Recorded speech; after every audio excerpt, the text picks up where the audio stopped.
Ever heard about elective egg freezing? It's kind of a big deal all over the world right now, you know. And Singapore, they're right in the thick of it, trying to figure out if they should be helping people pay for it. So today we're doing a deep dive on that.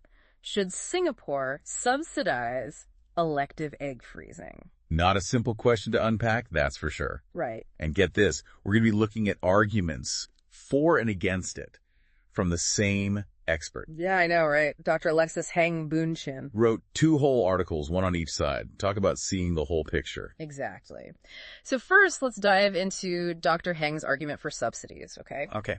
He starts by pointing out that a bunch of other countries, like South Korea, Australia, even Taiwan, they're already giving some kind of financial help for egg freezing. And he ties this trend right into something Singapore's dealing with right now, their birth rate. It's been dropping.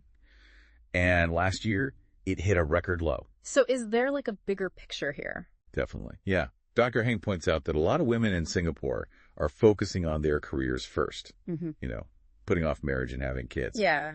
And he calls this the mating gap, which I think is super interesting. There's a mating gap. What's that? Well, it's not just like people not finding each other, right? It's about education too. Dr. Heng, he uses this statistic from 2021. So back then, 64% of women, 25 to 34, had university degrees. Wow. Compared to 56% of men in the same age group. So that difference, it makes you think, about jobs, relationships, all of it. Makes sense. So more women are going for those big degrees, and maybe that changes when they start families. Could be. But Dr. Heng, he also mentions that having kids, outside of marriage, it's not easy in Singapore. Yeah, there's definitely more to it. He talks about this stigma, right, against single moms. And there's legal stuff too, hurdles for single women, especially with housing. And get this, assisted reproduction, using sperm donors, not an option for single women in Singapore. Really? Huge cultural difference there compared to some Western countries. So you can see why they might think subsidies are a good idea, right? Yeah. But here's where Dr. Heng flips the script, In his second article, he gets into why subsidies, they might not be the best move for Singapore. Interesting. What does he say? Well, he starts with healthcare. Like, what do they really need to be spending money on? Okay. He says egg freezing, it's, it could be life-changing, but it's not like an emergency. Right. Maybe that money's better spent on, like, serious diseases, keeping people healthy. Makes you think about priorities for sure. Exactly, yeah. And then he talks about success rates for egg freezing. Yeah, I was wondering about that. He mentions the American Society of Reproductive Medicine, big group, right? Yeah. And the UK equivalent. Okay. And they both say the chances of having a baby from a frozen egg, not as high as people might think.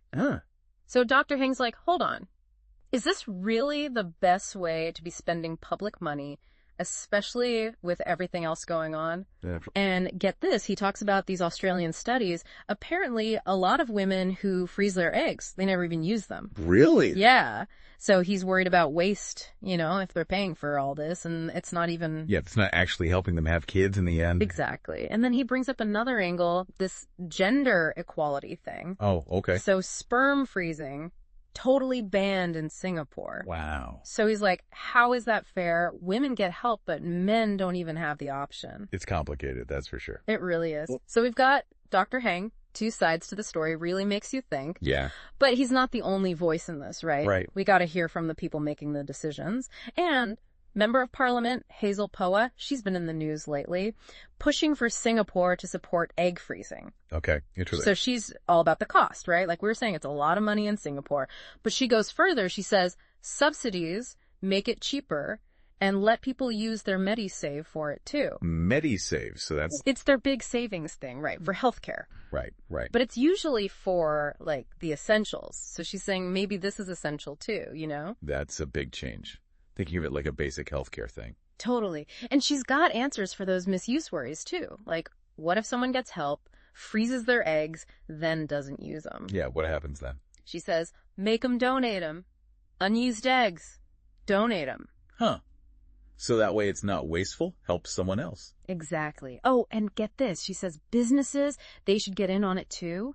Offer egg freezing to their employees, like a benefit. Like in the U.S., some companies do that. Yeah, exactly. Could be a whole trend coming, right? Maybe. She does point to other countries like, this isn't totally new. South Korea, Japan, Even France, they've got some kind of help for egg freezing. So she's like, look, it works other places. Right, we could figure it out too. Exactly. No easy answers here, huh? We've got the expert, both sides. We've got the MP, trying to make it real.